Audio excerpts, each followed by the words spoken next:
Bonjour, bonsoir, on se retrouve pour les tops de l'année 2020, comme vous l'avez vu dans le titre. On va faire un top 5 chacun, c'est-à-dire moi, Divan, le présentateur de la chaîne, et Blue Torch, la personne avec qui je suis à chaque fois d'ailleurs. Et le présentateur préféré de la chaîne.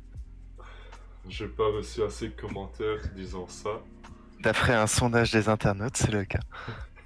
Je l'ai effectué moi-même. Formidable. Comment vas-tu? Ça va, comme toujours. Ah, prêt Euh, pour ce... je crois que ça va être une vidéo longue, putain. Ah, il y a des chances. Soit très longue, soit très courte. Ça va dépendre du point de vue. T'as l'habitude de vidéos très courtes. Allez, commençons directement par toi avec The New Mutant qui fait partie de ton top 5, Ah, cinquième position voilà. Voilà. euh, de ton top, voilà. Bah, déjà, L'histoire. j'aimerais L'histoire. commencer le... Bah, vas-y. Ouais, tu peux arriver le synopsis si tu veux. Ouais, Quel enfer ce type. quelle Bon, honte. quatre gosses munis de super pouvoirs sont dans un hôpital psy. Ils spottent des trucs chelous, voilà, tu m'as saoulé. À toi. Super la synopsis, ça valait vraiment le coup. Euh, En fait, les Nouveaux Mutants sont vraiment un film de super-héros assez intéressant à voir, à mon goût. C'est un film de super-héros qui traite de super-héros jeunes, bon, de manière assez classique quand même, genre des super-héros jeunes qui ont du mal à contrôler leur pouvoir. C'est assez fait et refait d'une certaine manière, mais ça le traite assez bien, hein, vraiment d'un point de vue plutôt plus psychologique. En plus, le film a l'avantage également de traiter de personnages principalement féminins, hein. Alors, il y a des personnages masculins dans le film, mais ils sont pas mal mis au second plan par rapport aux personnages féminins du film.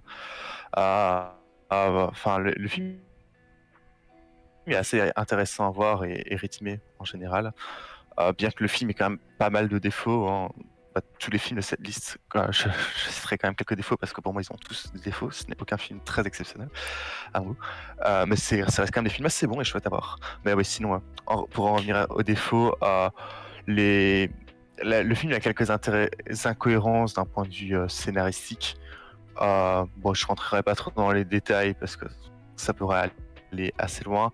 Et sinon, comme j'avais dit, le traitement des jeunes super-héros est assez fait et refait en mode ils savent pas contrôler leur pouvoir et tout. Mais voilà, sinon le film est quand même très intéressant à mon goût à voir. Ça change des films de super-héros classiques et au point quand même on pourrait limite même pas le qualifier de film de super-héros. C'est plus un film vraiment psychologique et un film assez sombre et très chouette à regarder à mon goût. Et j'ai pas vraiment d'autres trucs à dire. Bon. Et pas de conclusion non plus. Et de toute façon, si vous voulez un avis plus détaillé, on vous Et y aller redirige en vers VO. un rendez-vous ciné. Voilà. Euh, D'ailleurs, tous les films que je traiterai dans le top seront dans les rendez-vous ciné. Comme ça, vous savez, normalement. Bon, cinquième position de mon top de cette année. En avant, en avant, un film d'animation Disney Pixar. Le synopsis étant dans une banlieue d'un univers imaginaire, deux elfes se lancent dans une quête extraordinaire pour découvrir s'il reste encore un peu de magie dans ce monde. C'est un film qui, d'aspect, a l'air très naïf, très Disney, j'ai envie de dire, avec des gentils personnages qui font des trucs assez cool. Mais pas du tout, c'est vraiment un film Pixar. La nuance est quand même là. Un film Pixar qui traite de choses, ma foi, très intelligentes et de façon très bien faite, c'est-à-dire de la fraternité et du deuil et de l'absence de père pour les personnages et tout ce que ça implique. En plus, c'est dans un road trip, un genre de film que j'apprécie beaucoup. Je pense que je pense que je peux m'arrêter là. Non, je vais juste dire que c'est un film très touchant, un film, ma foi, assez prévisible parfois, mais si on est entré dedans, on se laisse quand même avoir par le film. Et c'est un film pour enfants certes, mais qui peut séduire les adultes. Voilà. Autre chose? Pas forcément, je n'ai pas vu le film et je n'ai pas forcément de trucs à dire dessus. Enfin, de trucs à dire dessus, demander. En fait, je n'ai même jamais entendu parler du film, à part de ta bouche, Très bien. que tu en as déjà parlé dans un rendez-vous ciné, il me semble d'ailleurs, non? Je ne sais pas. Il me semble qu'on en a parlé dans le rendez-vous ciné 13, de mémoire. Voilà. Peut-être. Ça, minute, Euh, minute 14 de mémoire. Bon, passons à Tax Collector, la quatrième position de ton top de cette année. Flemme de faire le synopsis, il est dans le dernier rendez-vous ciné, allez voir, mettez un pouce bleu, partagez, voilà. Globalement, je parlerai un petit peu du synopsis, étant donné que je trouve que c'est un de ces points les plus intéressants du film. En fait, le film a un concept génial. C'est en gros un collecteur d'impôts, hein, comme vous l'aurez deviné avec le titre, de la mafia. Ça, vous l'aurez pas forcément deviné avec le titre, euh, qui en gros va chercher les contributions, les impôts, voilà, des gangs qui sont affiliés à son gang général, euh, et qui par la suite va subir des péripéties, ce qui est le principe d'un film. Mais juste le concept du film de suivre comme ça un collecteur d'impôts pour la mafia mériterait à lui seul une série, hein. C'est un point que j'avais déjà abordé pas mal dans le rendez-vous ciné. Et clairement, en fait, c'est pour moi le gros avantage du film. C'est vraiment son concept très intéressant. Le film a beaucoup de défauts à côté, hein, et son principal défaut, en fait, c'est que le film serait beaucoup mieux adapté en série. Et clairement, si un jour une série sortirait sur ce concept, je serais très content de la regarder. Mais enfin, parce qu'ici, en fait, le film a des gros problèmes, principalement au niveau du développement des personnages. Euh, Certains personnages, au niveau des protagonistes, comme le meilleur ami du héros, est assez peu développée, même la femme du héros aussi en général. Et surtout, les méchants sont extrêmement plats. C'est genre juste des méchants qui sont méchants. Alors bon, on verra quand même certaines images dans le film en mode des parallèles entre le méchant et le protagoniste. Euh, le méchant C'est qui fait net. pas mal de... Pardon? Oui, face au protagoniste là. Ah Euh, merde. genre le protagoniste qui est un croyant et tout, comme, comme tu avais dit, un soldat de Dieu d'une certaine manière. Bien que ça pourrait être aussi plus développé ce point-là, mais ça, je vous renverrai plus au rendez-vous ciné si vous voulez plus de détails à ce niveau-là. Et l'antagoniste qui à côté, lui, fait des rituels sataniques de son côté, ce qui fait très méchant pour le coup, mais qui peut offrir quelques parallèles intéressants. Enfin bref, pour moi, le film est un film assez intéressant à voir, ne serait-ce que grâce à son concept, hein, et bien que ce film ait quand même beaucoup de défauts, il a l'avantage de ne pas gâcher son concept comme certains films comme Mulan, hein. Euh, je vous renvoie également au rendez-vous ciné qui traite de Mulan. Euh, On en parlera plus mais tard de voilà, toute façon. on en Dans parlera une plus autre tard vidéo. dans une autre vidéo, oui, c'est ce que je pensais. Mais voilà, sinon le film est un film d'action assez sympa à voir si vous aimez bien les films d'action en général, je trouve. Voilà. Bon bah très bien. Quatrième position de mon top, Felicita. Felicita, c'est l'histoire une famille assez simple, où le but de l'histoire est un but franchement très cute, j'ai envie de dire. C'est moi le plus cute de toute cette année. J'ai envie de me tabasser les couilles après avoir utilisé le mot cute deux fois. Et là, ça fait trois. Putain, ça va mal se passer. Euh, où le but du film, c'est simplement que la petite fille soit à l'heure à la rentrée des classes. Et c'est incroyable. Mais c'est quand même beaucoup plus que ça. C'est un récit tendre et touchant, une petite dose de bonheur diluée tout au long de l'heure 22 du film, où, où on suit la famille, mais plus spécifiquement par rapport au regard de la petite fille.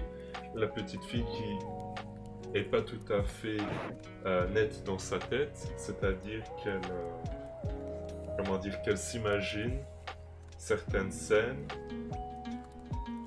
et, et c'est assez surprenant parfois et pas mal. Euh, le film regorge de fusils de Tchekhov dans la première moitié non, dans le premier tiers ils sont tous utilisés soit dans le deuxième soit dans le troisième tiers et franchement foncez voir ce film. Il a malheureusement pas été distribué suffisamment et malheureusement pas en salle en Belgique. Ça c'est l'un de mes plus grands regrets. Et j'ai dû attendre d'acheter le DVD pour pouvoir le voir, mais ça a quand même permis d'avoir une très bonne expérience. Passons à ton top 3, le podium. De Lodge. Une jeune... Qui est, il me semble, Oui, pardon, vas-y. qui est, il me semble, aussi dans ton top 3. Oui, Spoil. on en parlera un peu plus loin. Euh, En tout cas, de mon avis. The Lodge, c'est l'histoire d'une jeune femme et de ses beaux enfants qui se retrouvent coincés dans un chalet, dans le chalet familial en hiver à Noël, il me semble, ou quelque chose comme ça. Oui, à Noël, c'est ça. Voilà. Ça résume très bien le film. Euh, Alors, pour moi, The Lodge est un film d'horreur assez intéressant, notamment parce que ces éléments d'horreur qui arrivent déjà assez tard dans le film sont pas vraiment des éléments d'horreur. En fait, c'est quand même des éléments d'horreur en mode ça va rajouter de la tension et tout. On pense que leur origine est un peu surnaturelle, mais globalement, ils ont tous une explication qui est évidemment donnée à la fin du film et que je ne le spoilerai pas. Alors, bon, je vous dirai pas l'explication. Euh, je me suis répété. Euh, c'est un gros avantage par rapport à d'autres films d'horreur qui, eux, vont souvent vouloir juste amener un élément d'horreur et justifier sa cause par du surnaturel. Mais voilà, globalement, ici, l'explication est déjà très rationnelle, ce qui est très intéressant à voir et il va rajouter une assez grosse ampleur psychologique sur la fin du film. Encore une fois, je n'irai pas trop loin pour éviter de spoil à ce niveau-là. Mais le film aussi a un autre gros avantage, c'est sa réalisation. Sa réalisation pour un film d'horreur est vraiment très bonne. Comme j'ai dit normalement plus tôt, euh, les éléments d'horreur arrivent assez tard dans le film, mais pourtant on ressent toute la tension du film juste par la réalisation qui installera vraiment une tension constante en regardant le film et qui va vraiment tenir les spectateurs jusqu'à ce que le film apporte les éléments d'horreur, ce qui peut être la partie intéressante pour certaines personnes. Mais sinon, même, le film a un aspect psychologique aussi très intéressant, notamment au point de vue de ses personnages, au point de vue du personnage de la belle-mère notamment, qui est sans doute le personnage le mieux développé, même un des seuls qui est développé. Bon, les autres personnages en dehors de la belle-mère, je n'ai plus son nom en tête, Grace, c'est ça, je l'ai écrit. Donc, les autres personnages en dehors de Grace ne sont pas forcément bien développés. On peut même citer le défaut que les enfants sont même plutôt mal développés et ont des réactions par moments très enfantines, des réactions logiques par moments et des réactions qui peuvent être justifiées justement par le fait que c'est des enfants et qui n'ont pas conscience par moment de ce qu'ils font, mais ça reste à mon goût des réactions très euh, absurdes et pas forcément bonnes. Enfin bref, pour moi le film est un film vraiment bon, je trouve un film d'horreur qui change de ce qu'on a habituellement et qui est vraiment un bon film d'horreur, sachant que je n'aime pas forcément les films d'horreur en général. Pour que j'aime un film d'horreur, faut qu'il soit souvent assez bon. D'ailleurs, c'est assez drôle, il y en a deux dans ce top des films qu'on peut qualifier d'horreur. Mais voilà. C'est un film assez dérangeant et avec beaucoup de tension. Et clairement, si si vous aimez bien les films d'horreur, je vous conseille vraiment de le voir, surtout que ici, on est en plus dans la période de Noël et que c'est un film qui peut être qualifié de Noël, plus ou moins, vu qu'il se passe dans la période de Noël. Voilà. C'est très intéressant. Vous aurez mon avis, peut-être, je sais pas comment on conjugue ce verbe, plus tard dans la vidéo. Et en attendant, passons au film en troisième position de ma part, Play. Play, c'est l'histoire de Matt qui a commencé à filmer tout ce qui se passe dans sa vie à partir de ses 13 ans, et ce pendant 25 ans. Et le film est une suite d'images d'archives qui, qui a pour fil rouge la vie de Matt, justement. Et voilà. Mais certaines scènes se font écho les unes par rapport aux autres. C'est, ma foi, bien joué. C'est malin au niveau de la réalisation. C'est un film qui m'a touché particulièrement. Car comment dire, ça met en perspective les différentes créations qu'on fait et les différentes relations qu'on a au fur et à mesure du temps et les évolutions de ces dernières. C'est c'est franchement bien joué. Le film est sans doute prévisible et en même temps, c'est parce qu'il est prévisible qu'il est satisfaisant. Parfois tiré par les cheveux, mais c'est pas si grave que ça. Mais c'est franchement un film qui m'a beaucoup plu. J'essaie toujours de rester concis, mais je pense que vous avez une bonne idée du film de l'idée du film. Voilà.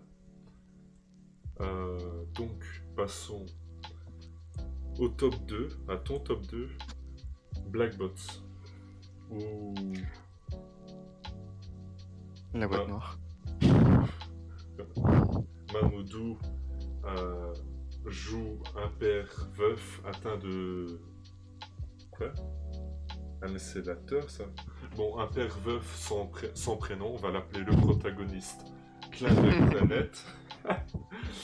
Perd la mémoire à cause d'un accident et pour retrouver la mémoire, il suit un traitement de réalité virtuelle. Voilà. Et donc, il est en top 2. Voilà, exactement. Donc Black Box, deuxième film d'horreur dans mon top, et dernier film d'horreur dans mon top d'ailleurs, euh, qui est un film d'horreur aussi très intéressant, qui est aussi un film d'horreur un peu plus psychologique par rapport à ce qu'on a d'habitude dans les films d'horreur, et assez original. En fait, je trouve que ce film euh, peut ressembler par plusieurs aspects à Get Out.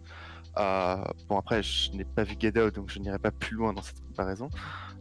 J'ai juste entendu beaucoup parler de Get Out, vu les bandes annonces, je sais ce que ça raconte globalement. Voilà. Bon, je ne le qualifierais pas non plus d'aussi bon que Get Out de ce que j'ai entendu. Évidemment, encore une fois, je n'ai pas vu Get Out. Mais je pense que vous aurez de toute manière bientôt une critique dessus. Assez courte la critique. Enfin, je n'en dirai pas plus non plus. Et bah voilà, sinon le film est assez intéressant à voir. L'intrigue du personnage amnésique est assez originale et bien amenée. Ça offre un dénouement intéressant également au film, euh, bien que peut-être un peu prévisible. À ce niveau-là, le film a quand même un scénario qu'on peut voir venir, alors que pourtant même le suspense du dénouement final est quand même assez important. C'est un peu dommage de le voir venir, mais d'une certaine manière, ça fait que c'est bien amené. Mais bon, je qualifierais quand même plus ça d'un point négatif qu'un point positif. Mais sinon, les personnages aussi sont pour la plupart intéressants. Donc on a le protagoniste, évidemment, qui est, euh, qui est intéressant, mais sinon même le docteur Brooke, qui est le médecin qui va s'occuper du traitement du protagoniste, est aussi intéressant. Sa famille également, mais voilà, sinon, ce qu'on peut qualifier d'antagonistes dans le film, parce que ça reste des antagonistes, ont des, une manière de penser assez intéressante et on ne peut pas juste les qualifier de ah ben ils sont méchants et c'est tout. Le film a d'ailleurs très peu d'éléments d'horreur. En fait, les seuls éléments d'horreur qu'on pourra trouver dans le film, c'est quand il se trouve dans l'espèce de black box, donc la réalité virtuelle que tu as parlé dans le synopsis. Et c'est vraiment des éléments d'horreur très courts. Sinon, en fait, le film, je trouve même pas qu'il peut vraiment être qualifié de film d'horreur pour moi. Enfin, sinon, le film n'est pas forcément mon genre de film en général, mais c'est clairement un film que j'ai plutôt bien aimé, malgré ses quelques petits défauts et voilà. Et tout d'ailleurs, un autre défaut que j'avais pas parlé, c'est le fait que le protagoniste, dont j'ai retrouvé le nom d'ailleurs, il s'appelle Nolan. Euh, Tiens, tiens, tiens. tiens, tiens. Voilà, encore une référence à Tenet. Bon, ça fait beaucoup. Sinon, le fait que Nolan, du coup, laisse sa fille gérer toute sa vie et tout, et que limite, il se fait énormément insister, alors je veux bien qu'il est amnésique et tout, et qu'il n'arrive pas à garder sa mémoire, mais ça reste quand même. euh, Enfin, tu ne laisses pas une enfant de 10 ans gérer ta vie, ça ne le fait pas. Surtout qu'il y a d'autres manières de gérer ça, notamment comme dans Memento. Bon, je ne développerai pas plus le point de vue de Memento non plus. Il y a un rendez-vous ciné pour ça. Mais sinon, voilà, je vous renvoie au rendez-vous ciné sur Black Box sur plus de détails et pour avoir l'avis de Divan également. Sinon, pour moi, le film est vraiment un film assez intéressant. Pas vraiment un film d'horreur, je trouve, mais qui est quand même considéré comme un film d'horreur en général. Mais plus un film psychologique, je trouve. Très chouette à voir, assez sympa, et que je vous conseillerais de voir quand même. Très chouette film. Très bien, donc passons à mon top 2. Oui, j'ai hésité. J'ai du mal à compter. Euh, Jumbo. Jumbo est l'histoire de Jeanne, une jeune fille timide et en marge de la société qui travaille en tant que gardienne de nuit dans un parc d'attractions. J'y suis arrivé. Et elle tombe amoureuse de Jumbo, l'attraction phare du parc. Alors, ça peut rebuter certains qui nous écoutent, mais je vais dire la même chose que j'ai dit pour Felicita. C'est c'est un film d'une tendresse infinie qui ne se moque à aucun moment de la protagoniste. Clin d'œil, clin d'œil. Clin d'œil. Mais au contraire, qui en prend grand soin. C'est le premier film de Zoé Wittok, une jeune réalisatrice belge. Et c'est franchement bien joué de sa part. C'est c'est un film qui parle de la protagoniste est ou est la métaphore de l'autisme et c'est très loin de l'aspect qu'on peut avoir dans Redman. C'est franchement un petit concon de douceur qui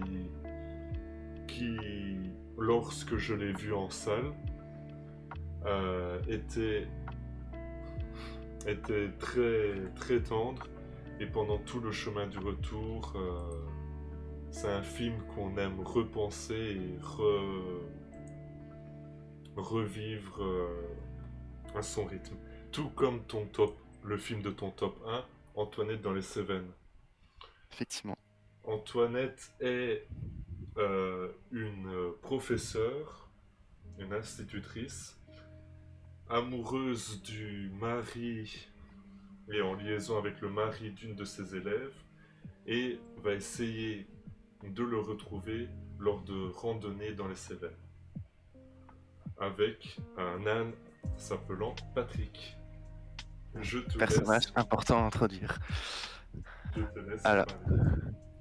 en fait, ce film est vraiment très sympa. Bon, déjà, il a un thème intéressant avec une bonne évolution de personnage.